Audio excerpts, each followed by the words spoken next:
What's up, everybody? I hope everyone is doing well. My name's Anthony. On today's video, we are going to talk about something that a lot of people don't really talk about, and it's going to be the infrastructure needed to have a self-reliant homestead. So stay tuned.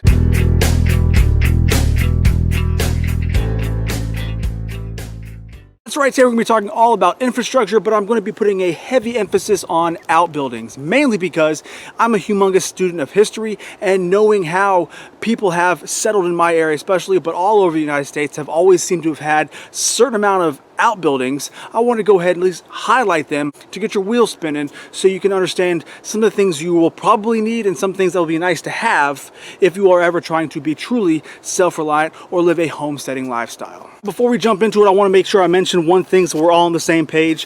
When I use the term self-reliant or homesteading, I'm using it in the old sense, okay? Homesteading's kind of taken a different change in the last 20 years or so, where people think that just they have a few chickens, they may have a small garden, that is homesteading, because that's what people call it nowadays. But in reality, homesteading, the old definition, meant that you were truly just about self-sufficient. You could basically do everything you need to do on your own home site without really having to leave. You would leave to go to the market, maybe to sell some things, but you didn't actually have to go because you could make or source everything on your property. We haven't lived like that for a very long time, at least 100 years in this country, but the Homestead Act was based on that, especially in places like Alaska. They would give you a plot of land if you just lived there for a certain amount of time.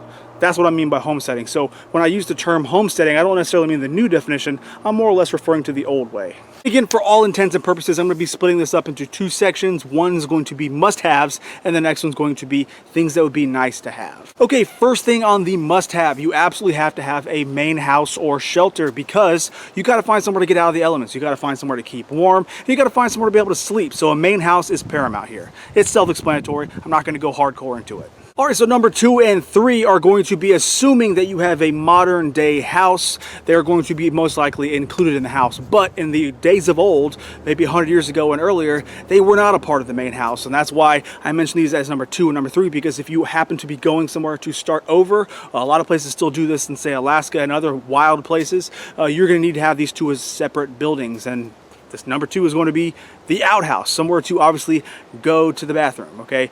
These days we have indoor plumbing, so we don't have to walk to an outhouse, but if you don't have indoor plumbing, you're gonna probably think about having to get either a composting toilet or dig a giant pit and put an outhouse over top of it, because you gotta find somewhere to put your black water. Number 3 is going to be a kitchen. Again, this is one of those things that's going to be in your modern day house. But if you do not have a modern house, then you are going to want to have a separate building to be your kitchen. Any house prior to like 1900 usually had a separate kitchen if they had the money, because you want to make sure you had an area to cook your house, or I'm sorry, to cook your food and not heat your house, but you didn't also want to make sure that there's a fire hazard, because a lot of houses, especially here in the South, were made from yellow pine.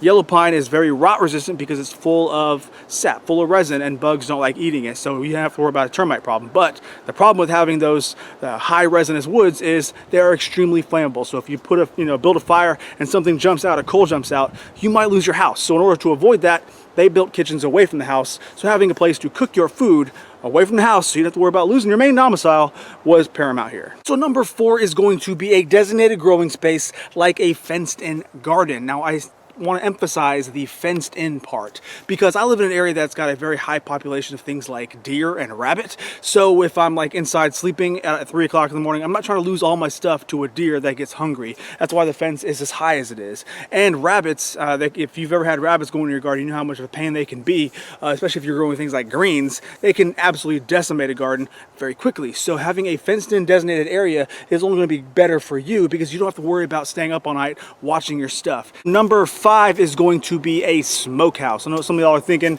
a smokehouse, I don't really need that, but you do, because you have to find a way to preserve your food, especially if you don't have a refrigerator.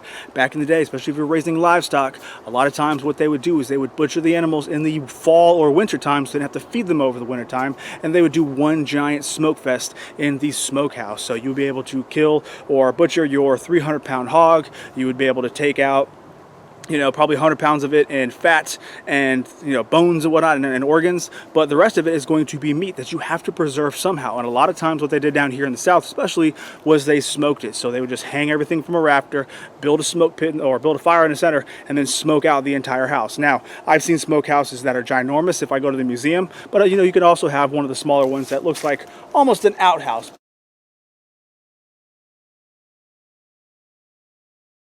In that same vein is going to be number 6. It's going to be the root cellar or potato house. Now here in the South, again, where I live, you can't really dig yourself a root cellar without hitting some form of water. Down here where I live, the water table is not quite as high, but I know places, especially here in the South, that you dig 5 feet down and congratulations, that hole is filling up with water, which happens more often than you think, especially during the rainy season. So a lot of people don't have basements here because you need to have a pump all the time going, so they just build up because it's easier for the heat. But whenever you want to have a root cellar, you end up building a potato house, which is an above ground root cellar, where you would essentially build the root cellar and then mound dirt over it, which turns into a potato house because it is a place that is still regulated by the temperature of the ground, but it's not actually underground. So having something like a potato house or root cellar, so you can preserve those vegetables that can't be preserved by smoking. So being able to put in things like obviously potatoes, onions, garlic, squashes in cold storage is going to be exactly what you want to have, because you can also, if you're canning, you can put those stuff in there too, and it will last a hell of a lot longer. Alrighty, so next is going to be your chicken coop. If you want to live self-reliant, then it is going to be a no-brainer that you're probably going to have to build a chicken coop. Unless you are allergic to eggs or don't like chicken, then there should be no reason why you don't have a chicken coop, because they are so easy to raise. They'll eat food scraps and they give you eggs daily, unless it's wintertime when they're, obviously going through their natural off cycle. But yes, having chickens is very important. One of the things that you absolutely have to think about first, and there's a reason why most people, when they want to live in the homesteading lifestyle, get chickens as one of their first steps. So number 8 is going to be a barn. Yes, a barn. This is going to be entirely dependent on where you live, but it's also going to be dependent on what kind of animals you may be raising. The main focus of having a barn is to be able to put your animals in during the wintertime to have a nice warm place to be, and also to store hay. Hay lofts are in barns for a reason, because you don't want that hay sitting outside and rotting, getting wet, potentially causing a fire hazard by leaving it outside. So if you can put it inside somewhere, especially where the animals can't get to it, even better. But now the uses of barns are a whole bunch of different ways that you can use to maybe shoe different animals. If you have to have like a horse or a donkey that needs to get shoed, you can bring them to the barn. Or cattle, if they're giving birth, obviously you want to find somewhere out of the elements that they can give birth. Same thing when it comes to pigs, if a birthing area. So being able to have a barn that has multi-functions is going to be beneficial. And if you want to be truly self-reliant, you're going to need to have livestock. Well, what goes along with livestock? You're going to need some form of a barn as well. Okay, so number 9 is going to be the garage slash stables, i.e. meaning you are having horses for transportation, or if you are going to be using modern day conveniences, having a garage or somewhere to be able to work on your vehicle. Truly being self-sufficient, self-reliant means you're going to have to perform maintenance.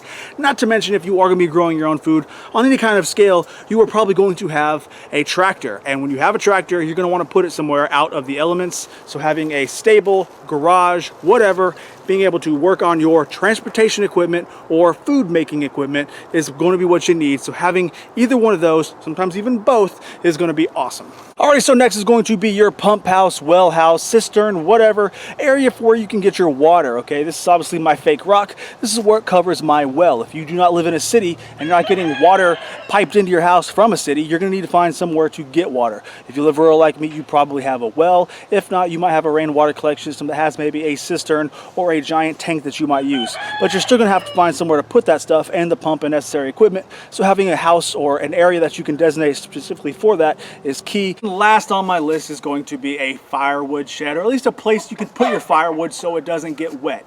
Yes, you can use a tarp to cover your firewood, but you are most likely going to want to have somewhere, whether it be your barn, connected to your garage, whatever, to be able to cover up your firewood. I don't care where you live, unless you live in the desert, the high desert of the Southwest, or maybe the Great Plains where they just don't have any trees, you're going to have to find somewhere to keep your firewood. I know some people are like, well, my area is not really that cold, so I'll be fine. No, it doesn't matter about heat or warmth. We're talking about firewood in the terms of being off-grid or self-reliant. You're going to have to find a way to, cook your food, and you're going to have to find a way to process and purify your water. Heat is the best way to do that. So yes, having a renewable source, especially one from your property that you can use over and over and over again, is going to be key. That's why it makes this list. And now I'm going to mention a few other things that you might want to have, but they're not must-haves, okay? Things that just make your life easier if you have the ability, if you have the space for it, but things that you don't absolutely have to have. And that one, the first one I think, is going to be a dairy. When I say a dairy, that means a place to not only get your dairy, a place to milk your animals, but also a place to store your dairy. If you happen to be one of those lucky few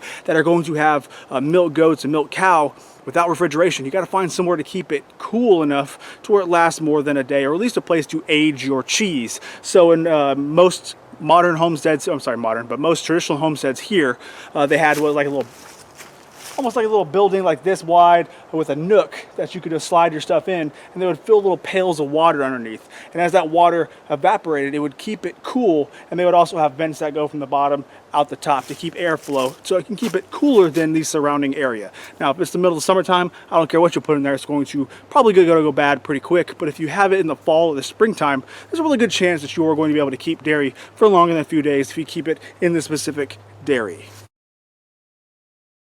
Now, another thing that would be nice to have, but not necessarily a must-have, is going to be a workshop of some sort, okay?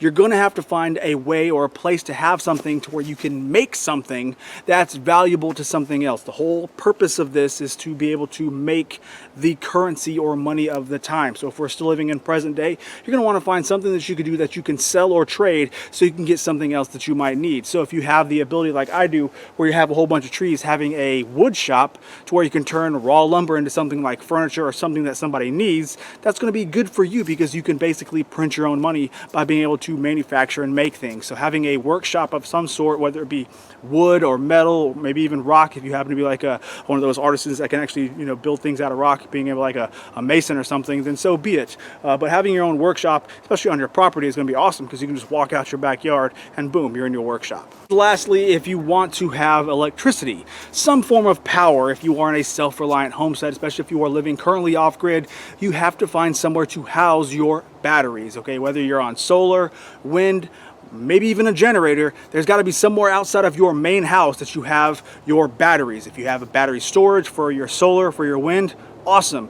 But if you also have just a generator, like I know a lot of people in Alaska use generators and they have generator sheds, congratulations. That is an outbuilding that you need to have covered from the, you know, the elements, that you can still go out there, crank up that generator or top off your batteries, and it's a place out of the rain, wind, whatever, to keep those batteries from actually having those extreme temperature swings that would actually kill them faster. So by having your own place to put that stuff, obviously going to be better. That's why it's a, I'm saying must-have, but if you want to have electricity, it's going to be a must-have. But it's one of those things that would be nice to have. Here is what the setup is actually going to look like if you had to lay it out on some sort of map. I know I am not an artist. I'm going to go ahead and narrate for you. This is the main house. This is going to be your garage. You can store that firewood next to the garage. There's your kitchen. There's your outhouse, your barn, your smokehouse, the well. You want to make sure the outhouse and the well are on opposite ends of the property, because you definitely do not want to have some mixture going on here. But you don't want your well so far away from the house that it's a pain in the butt to go walk to the well if you have to walk to the well.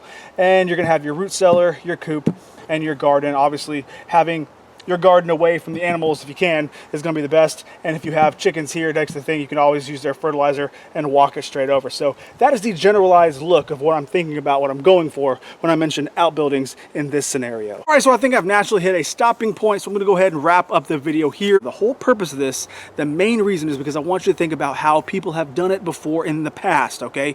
That is the whole purpose here.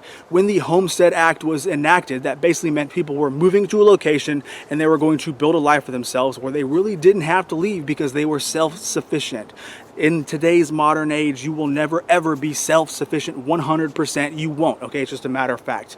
But if you can get as close as possible, maybe even, you know, if you're food self-sufficient, that's what I'm trying to do, then that's going to be able to cut a big leg out from underneath that federal government that's trying to control you in every single way possible. So the more self-reliant you can become, the less you have to rely on that big spooky evil government, and the more you can rely on yourself, the ones that truly matter. At least, at the very least with the video, you can maybe think about bringing your supply system, your supply chain back home, or at least a little bit closer to you, because you don't need to have all these home or these outbuildings for your home only. If you live in a good community, you can share a lot of this stuff. I don't know if I'd want to share an outhouse, but you could share things like a garage or smokehouse, things like that. So this is just one of those exercises, like a war game. I wanted to just, you know, put it into your mind. So maybe think about it and think about things that you might need. And if I didn't say anything, if I missed something in the video, please let me know down in the comments that I missed it, because I'd love to add things and make myself just that much better, because I'm not the end all be all here. But if you learned anything at all from this video, please do me a humongous favor and give this video a thumbs up. I would very much appreciate it. Subscribe to the channel if you are not, and I'll catch y'all later, okay?